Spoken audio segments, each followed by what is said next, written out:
Soyez la lumière du monde en étant une bénédiction pour votre prochain. Mesdames et messieurs, bonjour et bienvenue sur le plateau de Midi d'Afrique. Quel bonheur, quelle joie de vous accueillir ici en Côte d'Ivoire. Il est 12h et nous vous souhaitons un bon appétit si vous êtes évidemment à table. Une heure de plus au Cameroun, au Gabon, je dirais au Bénin également. Et vous faites bien de nous suivre un peu de partout en Afrique. Alors au menu de ce magazine, on sera avec notre consultant du jour, le pasteur Likre. Il sera là pour nous enseigner la parole à travers cette rubrique qui vous permet de vous fortifier davantage. Et si en tant qu'enfant de Dieu, il sera là pour nous enseigner l'obéissance. Et pour finir, on sera avec les invités de la DCM dans Espace Annonce. Je vous laisse en très bonne compagnie de ce clip. À tout de suite avec notre consultant du jour.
Vous êtes très bien installés, je l'espère, et comme je l'ai dit tantôt, notre consultant du jour est sur notre plateau, le pasteur Likre.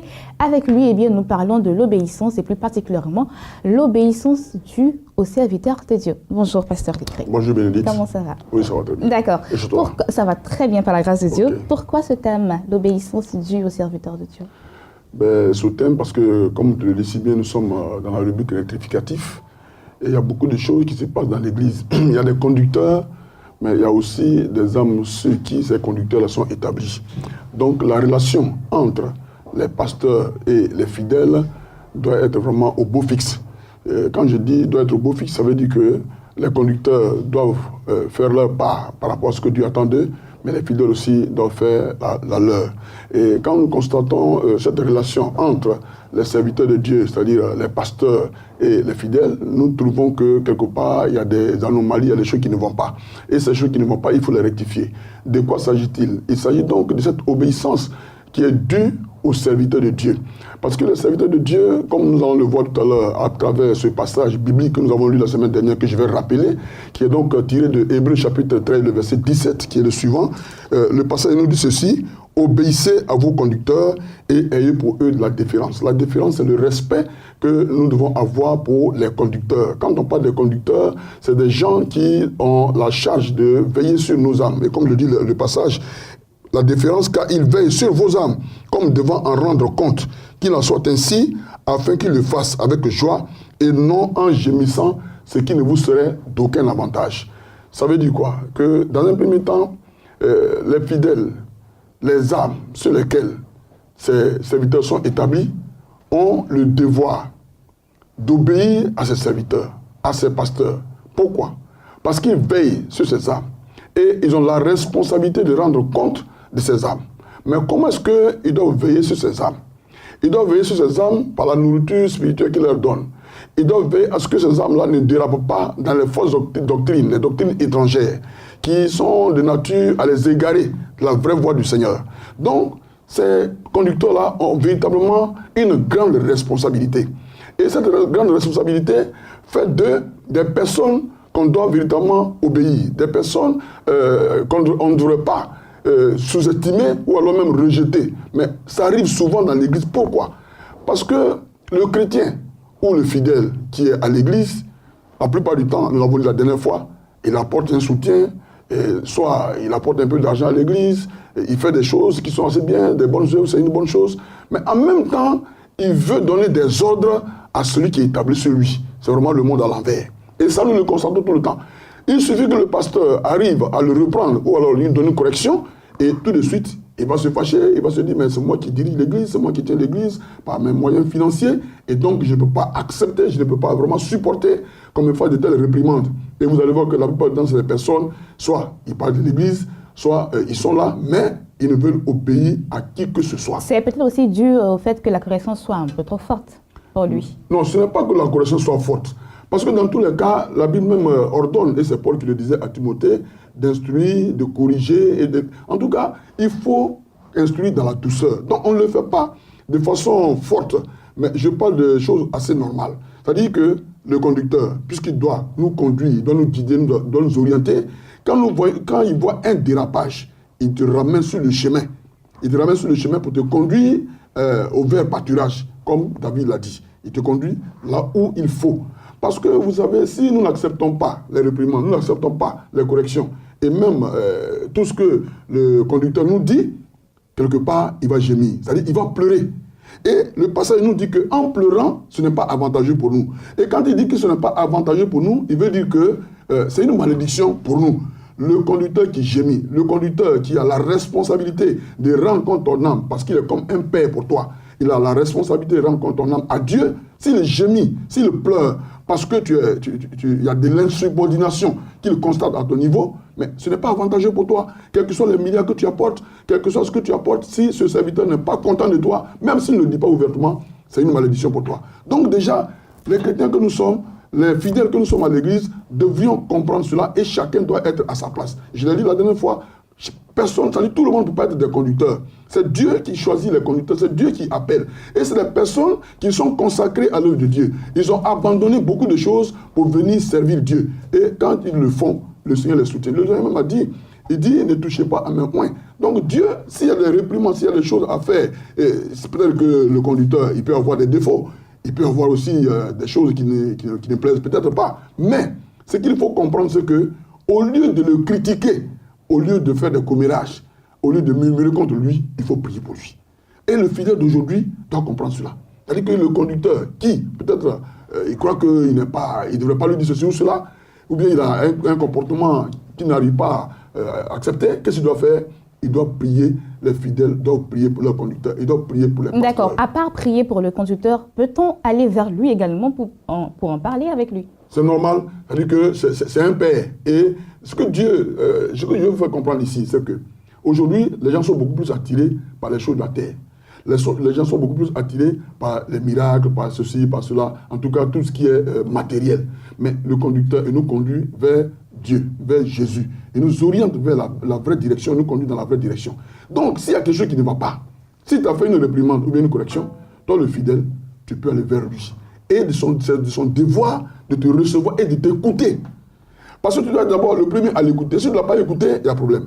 Bon, maintenant, si tu penses qu'il y a quelque chose qui ne va pas, va vers lui. Il est ouvert, il va t'écouter. C'est un conducteur, ce n'est pas quelqu'un qui a été choisi au hasard. Bon, maintenant, il y a une chose qu'il faut comprendre, et ça, je mets ça sous réserve. Effectivement, dans le corps, disons, il y a des gens qui se disent également des conducteurs, mais qui ne jouent pas ce rôle comme Dieu l'entend. Mais je parle des vrais conducteurs. Parce que aussi, il faut tenir compte des faux docteurs, il faut tenir compte des faux prophètes, il faut tenir compte des faux pasteurs. Tout ça, la Bible en parle. Mais ça, je mets ça de côté, ce n'est pas de cela qu'il s'agit. Je parle des gens qui sont établis par Dieu, qui ont ce rôle-là de conduire ce troupeau vers le vert pâturage, vers Jésus-Christ, qui doit leur orienter, qui doit leur montrer le chemin qu'ils doivent suivre pour ne pas perdre le ciel. Et les fidèles ne doivent pas perdre de vue l'importance et la réalité du ciel. Pourquoi ? Parce qu'aujourd'hui, comme je l'ai dit, nous sommes portés beaucoup plus sur le matériel. Nous sommes beaucoup plus portés sur les miracles. Mais le conducteur doit canaliser les gens pour leur dire que le plus important, c'est la vie éternelle à laquelle Jésus-Christ nous appelle. Jésus lui-même, quand il est arrivé dans le temple, qu'est-ce qu'il a fait? Il a chassé tous les vendeurs. Il a chassé aussi les acheteurs du temple. Et il a dit que vous avez fait de la maison de mon père une caverne, vous avez fait de la maison de mon père une caverne de voleurs.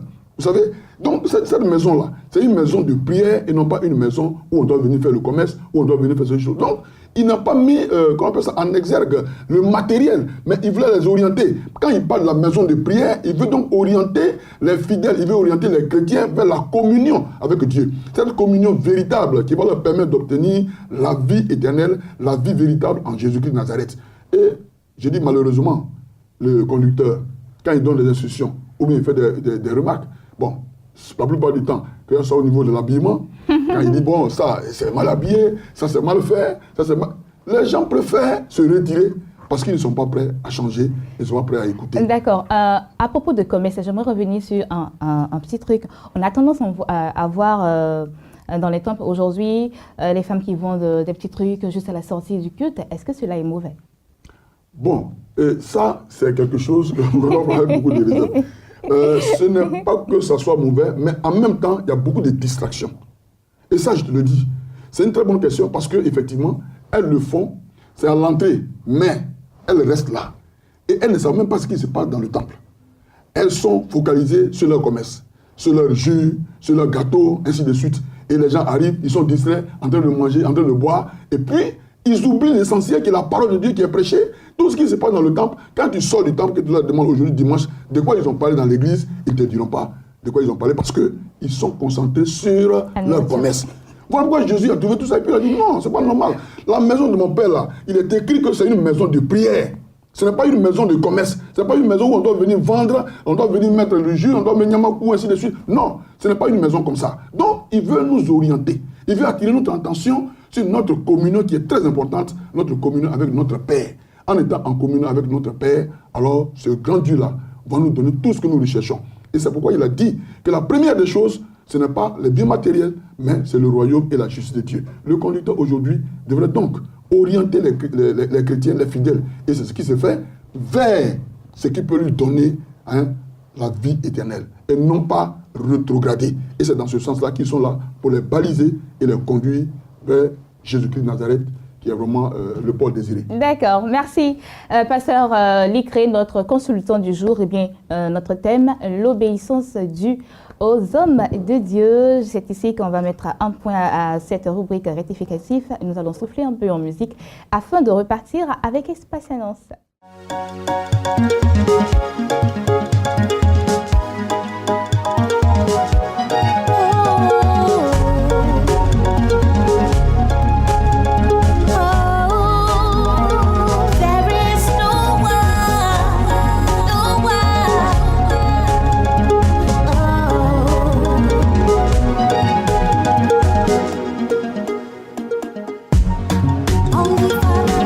You are like no other. No one can touch you.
passe annonce, nous sommes avec le pasteur Jean-Claude Zagoté. Il est là au nom de l'Assemblée royale internationale.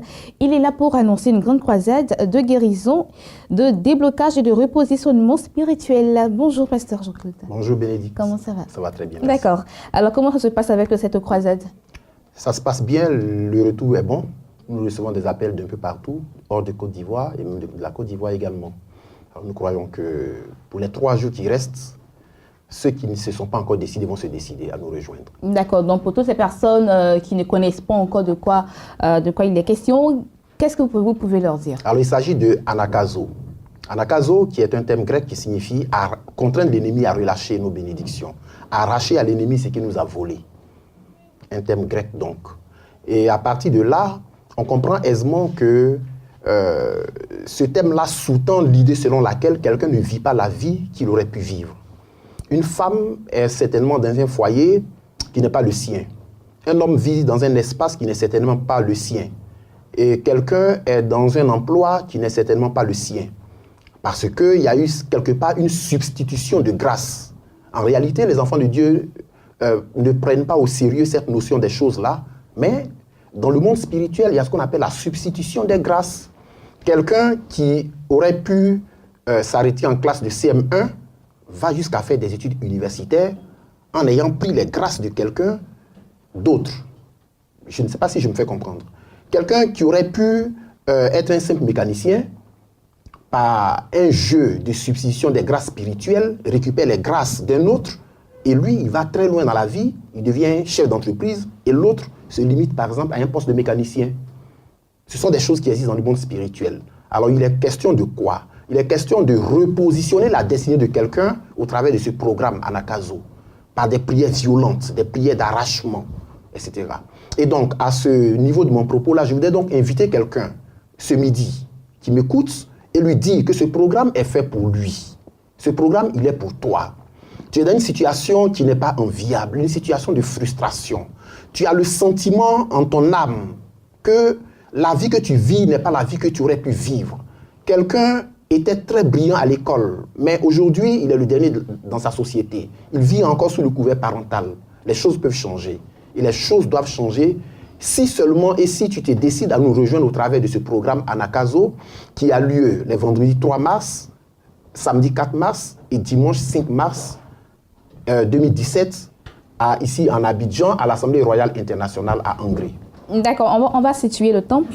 Alors le temple est situé à quelques pas du nouveau CHU de Angers et de même qu'à quelques pas de la cité Geste aussi, à distance égale donc.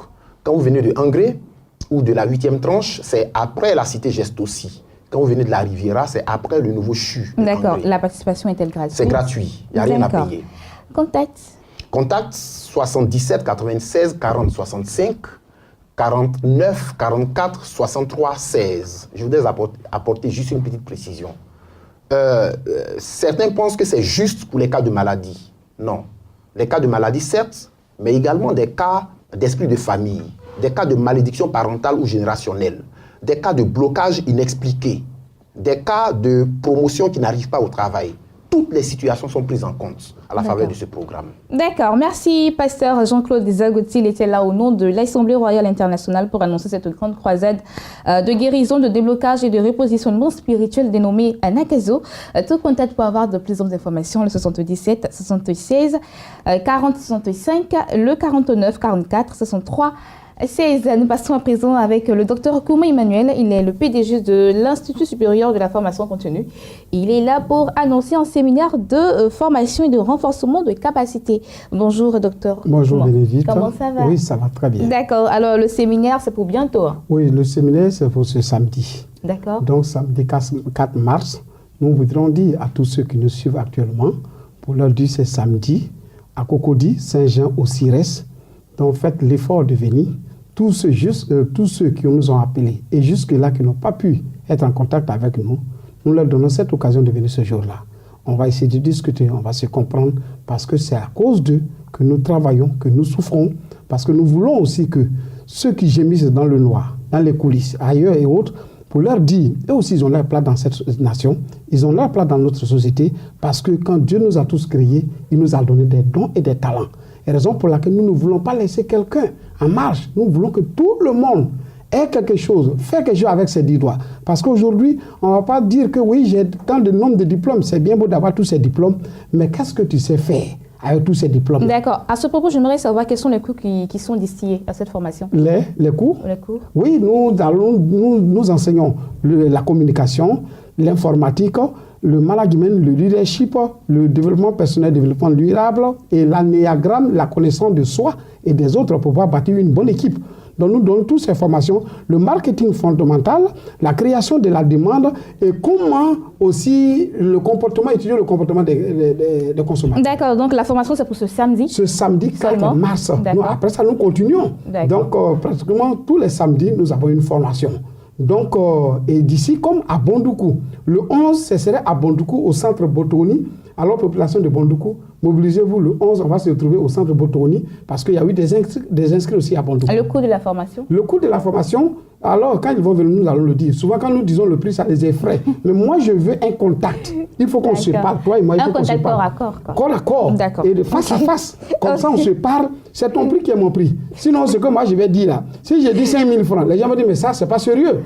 Donc, venez me voir et ce que je vais faire, je vais le faire. D'accord. Voilà. Donc, c'est un prix étudié, on va dire. Un prix étudié. Sinon, il y a aussi des prises en charge. À 50%, sinon normalement la formation c'est à 700 000, mais nous avons fait une prise en charge de 700 000, nous à 50%, ça fait 350 000. Les contacts? Les contacts, c'est le 59 55 06 69, le 02 11 33 92. D'accord. Merci, Dr Koumou Emmanuel, PDG de l'Institut supérieur de la formation continue. Il était là pour annoncer ce séminaire de formation qui aura lieu ce samedi même.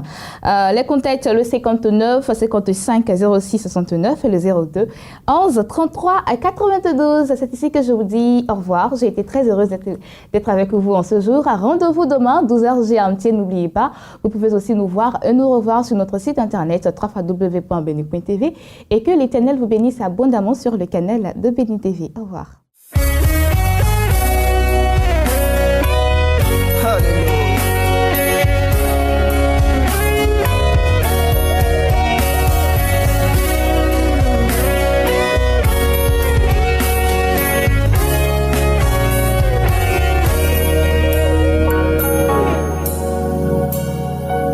Il a dit sur ma vie que je vais avancer. J'ai foi que cela arrivera. Il a dit sur ma vie que je vais travailler. Et j'ai foi que cela arrivera. Il a dit sur ma vie que je vais voyager. Il a dit j'ai foi que cela arrivera. Il a dit sur ma vie que je vais prospérer. Oh, oui, j'ai foi que cela arrivera. Il a dit ce que sa bouche a dit, sa main l'accomplit. Moi j'ai cru que j'étais orphelin. Moi j'ai cru que j'étais oublié. Oh. Moi j'ai cru que je n'avais personne. Jésus m'a dit non, je suis là. J'ai cru que tout était bloqué. Moi j'ai cru que j'avais échoué. Oh. Longtemps j'ai cru qu'on m'avait mis aux oubliettes. Jésus m'a dit non et je suis là. Il m'a donné la victoire sur mes ennemis. Les soucis qui autrefois me tracassaient, aujourd'hui